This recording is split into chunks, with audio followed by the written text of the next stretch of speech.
क्या आपने कभी ऐसा दर्द देखा है जो दिनों तक नहीं, महीनों तक नहीं, बल्कि सालों तक जारी रहे? ऐसी तकलीफ जो जिस्म को कमजोर कर दे और आहिस्ता आहिस्ता दिल को तोड़ दे। आज बाइबल से एक सच्ची कहानी सुने, एक ऐसी औरत की जिसकी जिंदगी एक ही लम्हे में बदल गई। 12 तवील सालों तक ये औरत मुसलसल खून बहने की बीमारी में मुब्तला रही। 12 साल की कमजोरी, 12 साल की मायूसी, 12 साल हर मुमकिन कोशिश करने के बावजूद, और फिर भी हालत खराब होती गई। उसने अपना सारा पैसा डॉक्टरों पर खर्च कर दिया, हर इलाज नाकाम हो गया। बेहतरी के बजाय इसकी हालत और ज्यादा तकलीफदेह हो गई।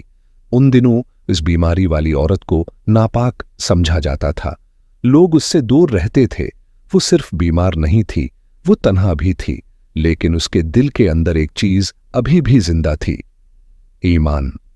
एक दिन उसने सुना कि यस्वा मसीह उसके शहर से गुजर रहे हैं, और उसके दिल में एक ख्याल आया, अगर मैं सिर्फ उसके लिबास के किनारे को छू लूं तो मैं शफा पा जाऊंगी।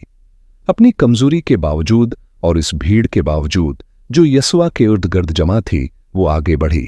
खामोशी से, एहतियात से, कांपते हाथों के साथ इसने हाथ बढ़ाया और यस्वा के लिबास के किनारे को छू लिया, और इसी लम्हे खून बहना रुक गया।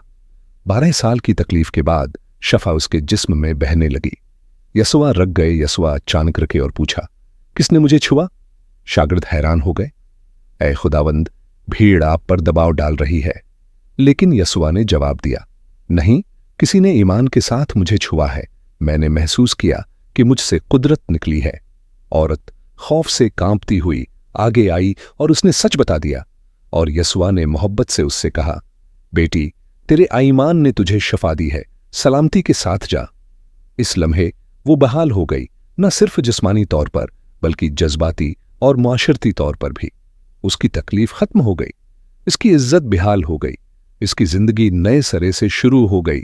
ईमान सिर्फ ज़हन में यकीन करने का नाम नहीं है, ईमान एक कदम उठाने का नाम है, यहां तक कि जब आप खुद को कमजोर महसूस करें।